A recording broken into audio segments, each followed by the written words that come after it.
You're not losing the morning battle because you lack discipline. You're losing because your brain has been hijacked. There's a chemical substance controlling you, released every time you pick up your phone, every time you check a notification, every time you scroll. Dopamine. And it's the reason you can't win the morning.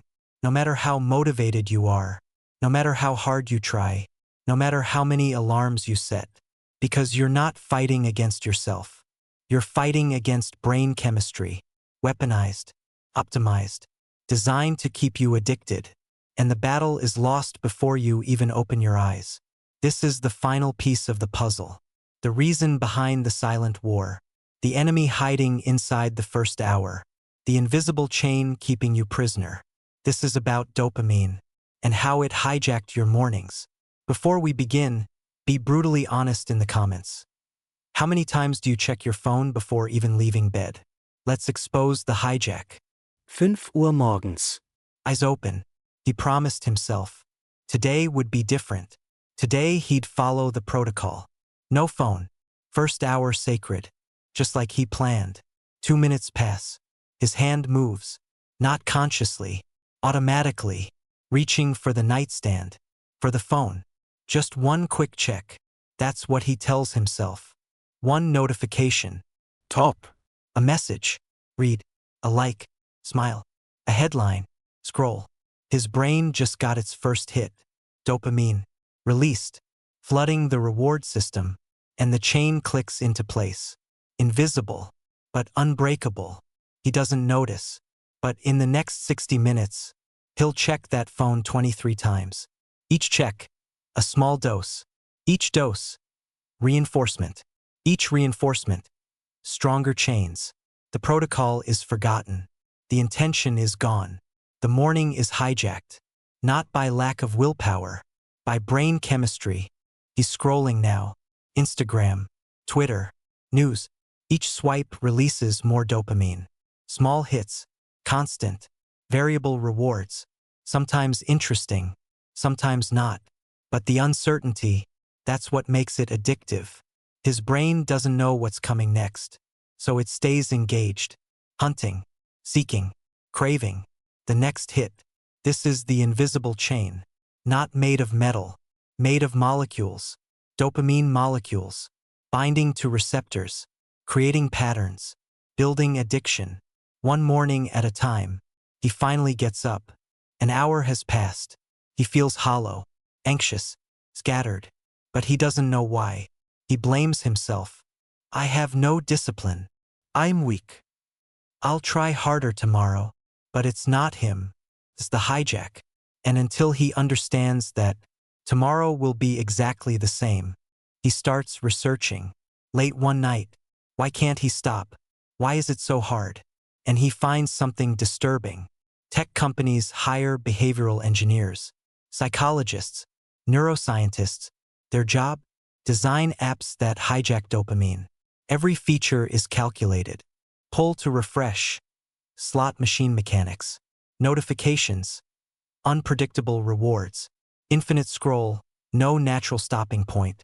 Red badges. Visual urgency. Likes and comments. Social validation hits. It's not accident. It's architecture. Addiction architecture. His brain never had a chance. Dopamine evolved for survival. Food, dopamine. Sex, dopamine. Safety, dopamine. Kept humans alive. Motivated them to seek rewards. To repeat behaviors that helped them survive. But now, that system is being exploited. For profit. Every notification is a hijack. Every app open is a dose. Every scroll is conditioning. His brain can't tell the difference between finding food to survive and getting likes on a post. Same chemical, same pathway, same addiction potential. He reads about dopamine tolerance. The more you get, the more you need. Receptors down-regulate, become less sensitive. So you need bigger hits, more frequent hits, just to feel normal. This explains everything. Why he checks constantly, why he can't focus, why simple things don't satisfy anymore. His dopamine system is fried, overstimulated, exhausted, hijacked, And the morning is when it's worst. Because he's been clean all night. His brain wakes up craving. And the phone is right there, delivering instant relief. Instant hijack. He feels anger, not at himself anymore, at the system, the companies, the engineers who knew exactly what they were doing, who designed these chains, and profited from them. But anger isn't enough. He needs a way out, a way to break the hijack, before it destroys everything. Let me ask you something real. Do you pick up your phone without even thinking?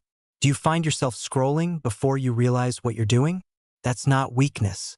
That's the hijack. Drop a comment if you recognize this, because what's coming next is how to break free. He maps out the cycle, writes it down, needs to see it clearly. Step 1, wake up. Brain is in withdrawal. 8 hours without dopamine hits. Craving starts immediately. Step 2, reach for phone. Automatic, unconscious, hand moving before brain decides. Step 3, first hit. Notification, message, post, dopamine released. Relief. Step 4, craving increases. One hit isn't enough. Never is. Brain wants more. Step 5, check again. And again. And again. Step 6, tolerance builds. Each hit feels less satisfying. Need more to feel the same. Step 7, addiction deepens. Checking becomes compulsion. Not choice. Compulsion. Step 8, try to stop. Feel anxious, uncomfortable, irritable, withdrawal symptoms. Like any addiction. Step 9, give in. Because withdrawal is painful. And the phone is right there, offering instant relief. Step 10, repeat. Every single morning. Deeper into the cycle. Stronger chains. He tries to break it. Day 1, makes it 15 minutes. Anxiety overwhelms him.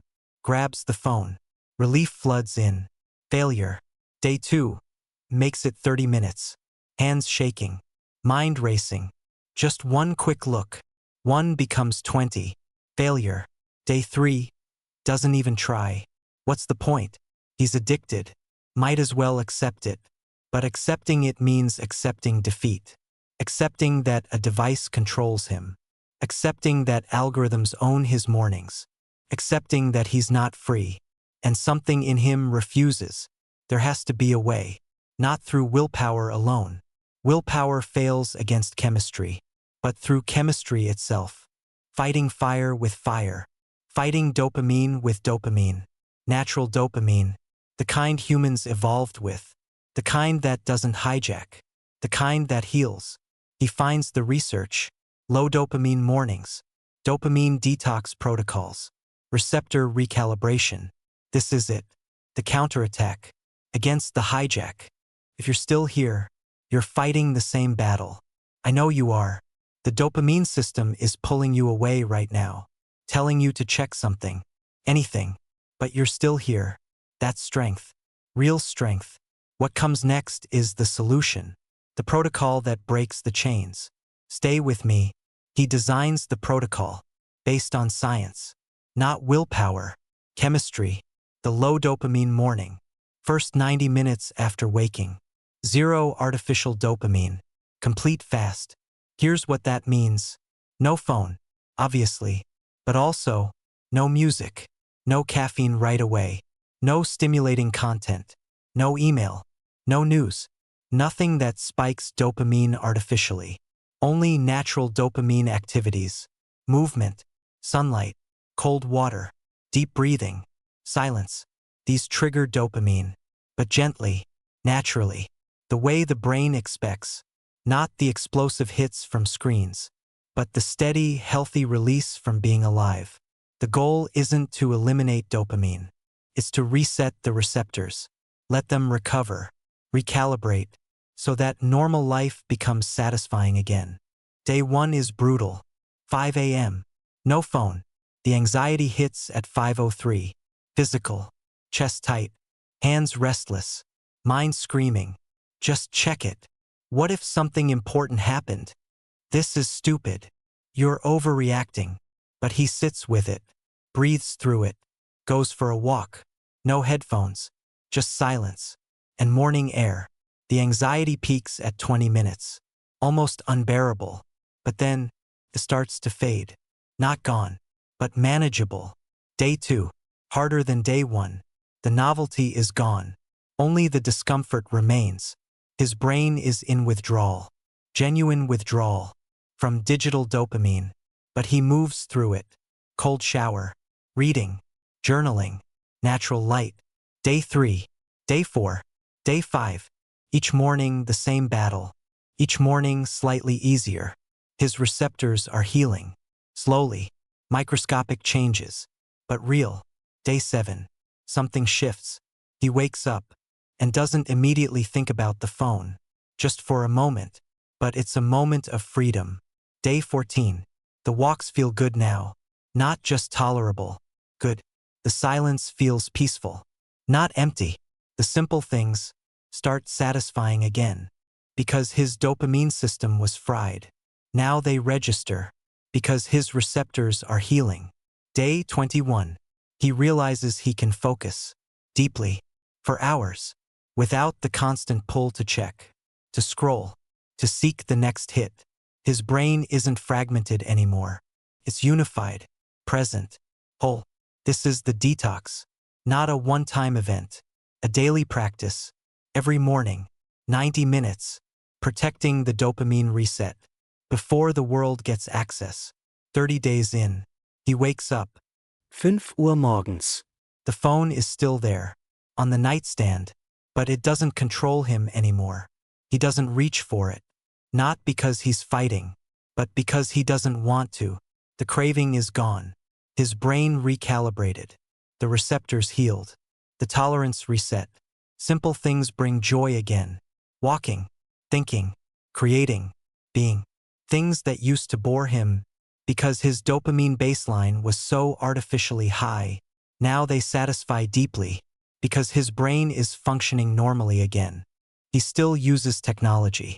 Still has the phone. Still uses social media. But on his terms. Not as a slave. As a user. He checks when he decides. Not when the craving decides. The invisible chain is broken. Not removed, but broken. And every morning he practices the protocol. The chain stays broken. His work transformed. Deep focus returned.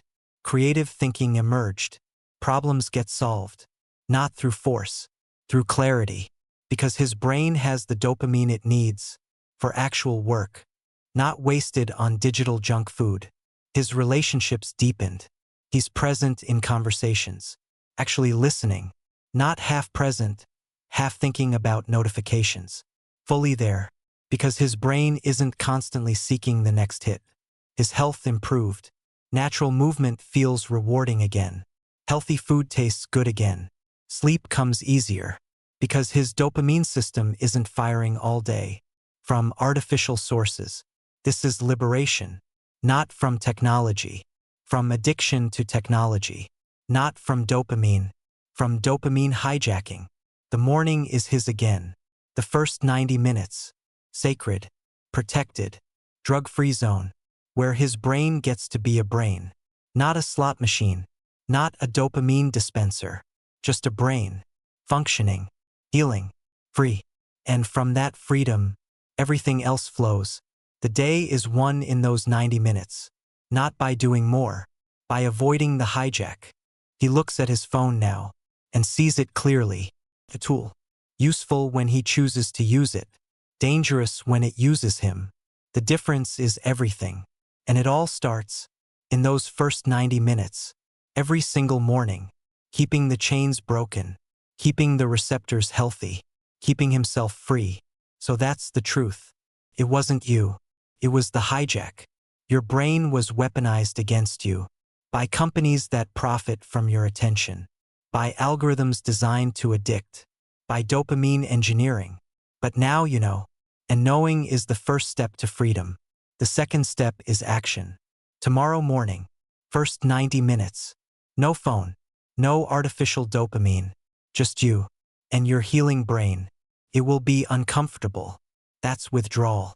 That's the chains fighting to stay attached. But if you push through, 7 days, 14 days, 30 days. Your brain will recalibrate. The receptors will heal. The tolerance will reset. And life will become satisfying again. Simple things. Real things. Human things. Not the artificial hits, but the natural rewards. That's what you're fighting for. Not productivity. Not discipline. Freedom. Neural freedom. The right to control your own attention. Your own morning. Your own dopamine. The tech companies want you addicted. Prove them wrong. Break the hijack.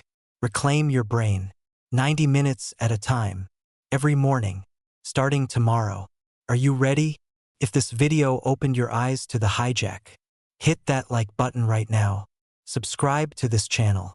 Turn on notifications. And share this with someone who's still chained. Help them break free. Drop a comment. How many days can you go with a low dopamine morning? Commit publicly. 7 days. 14 days. 30 days. Whatever you can do. And report back. Tell us what changed. You're free now. Actually free. The mornings are yours. The days are yours. Your brain is yours. Protect that freedom. Every single morning. See you in the next one. Stay free.